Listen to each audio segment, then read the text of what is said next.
1631 के समय में शाहजहां की सबसे प्रिय बेगम मुमताज़ महल ने अपने 14वें बच्चे को जन्म देते समय अपने अंतिम जो प्राण है वो यहीं पे छोड़े थे। दोस्तों आज हम देख रहे हैं इस हिस्से को जिसे शाही हमाम का नाम दिया गया है और बताते हैं कि मुमताज़ महल जो थी वो शाहजहां के साथ यहाँ पर आ गई थी। शाहजहां ने तकरीबन 2 वर्ष इस हिस्से में बिताए थे और ये पूरा जो शाही हमाम है शाहजहां ने अपनी प्रिय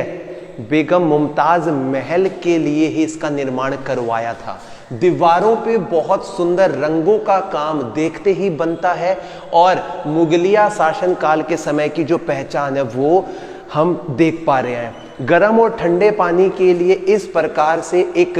नहर ए बहिश्त के जैसा बनाया गया पानी का झरना यहाँ से बहकर आता था और संगमरमर के पत्थर पे किया गया सारा काम, जिस एक कैनल के सिस्टम से एक छोटा सा चैनल बना हुआ था। यहाँ पे इस पूरे बाथ टब के अंदर पानी आ जाता था, बीच में फाउंटेन लगा रहता था और राइट लेफ्ट की तरफ में पानी को बाहर की तरफ निकास करने के छोटे बड़े होल्स दिखाई दे रहे हैं।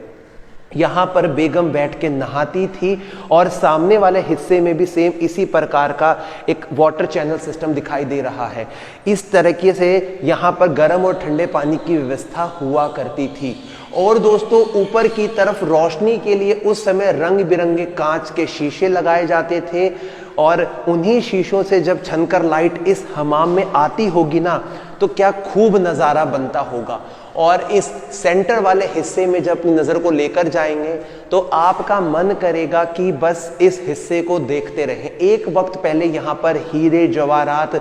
और सोने चांदी का काम भी किया गया था और मुमताज़ महल यहाँ पर नहाने के बाद में इसी हिस्से में जो आसपास के कक्ष कमरे बने हुए हैं बाहर की तरफ, उनमें बॉडी मसाज लिया करती थी और वस्त्र चेंज किया करती थी। अपना श्रृंगार का कक्ष उनका हुआ करता था और उनकी जो दासियां हैं यहीं पर उनके लिए सारी सुविधाएं उपलब्ध करवाया करती थी। बताते हैं कि 14वें बच्चे को जन्म देते समय मुमताज़ ने 1631 में अपना जो दम है वो इसी स्थान पे तोड़ दिया था और मुमताज़ को ताज महल में दफन करने की जगह 6 मंथ तक यहीं पर एक स्थान पड़ता है ताप्ती नदी के दूसरी तरफ, वहां पर रखा गया था। और बताते कि शाहजहां पहले इसी हिस्से में मुमताज़ के लिए ताज महल का निर्माण करवाना चाहते थे, लेकिन सफ़ेद पत्थरों की उपलब्धता यहाँ पे ना होने की वजह से शाहजहां ने अपना निर्णय बदल लिया। तो इस पूरे हमाम के बाहरी हिस्से में देखेंगे तो एक लंबा सी गैलरी में काफ़ी सारे कमरे बने हैं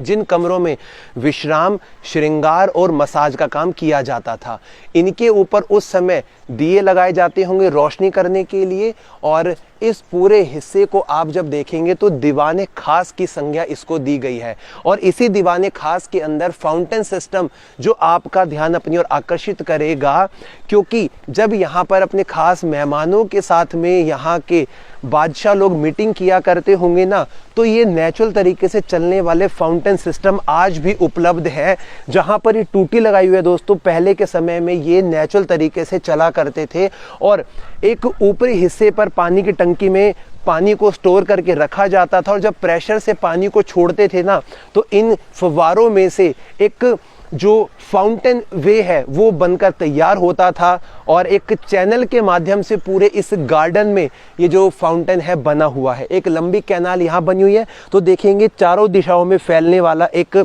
छोटा हिस्सा बना हुआ है। यहाँ से आप चारों दिशाओं में पानी को सर्कुलेट कर सकते हो और बीच वाले हिस्से में सबसे बड़ा जो फाउंटेन सिस्टम है वो यहीं पे लगा रहता था और यहीं पर शायद उस समय नृत्य का प्रोग्राम चलता होगा आसपास में, या फिर रंग महल की तरह संगीत वगैरह या मुजरा देखने का जब कभी भी यहाँ के राजाओं का मन करता होगा दिलकश नज़ारा बनाने का चांदनी रात में, तो वो पूरा समय यहीं पे बनता होगा। कुछ पुरानी इमारतें आसपास है, जैसे कि आप हमाम के बाहरी हिस्से को यहाँ से देख सकते हैं, कितना खूबसूरत दिखाई दे रहा है। ये कुछ पुरानी इमारतें इस तरफ बनी हुई हैं, ये इस शाही महल में एंटर करने का मुख्य दरवाज़ा है और जो लोग यहाँ पे आते थे उन लोगों को स्टे करने के लिए यही पॉइंट दिया जाता था। दूसरी तरफ बना हुआ है दोस्तों दीवाने खास। अब हम उधर की कुछ इमारतों को भी देखने वाले हैं।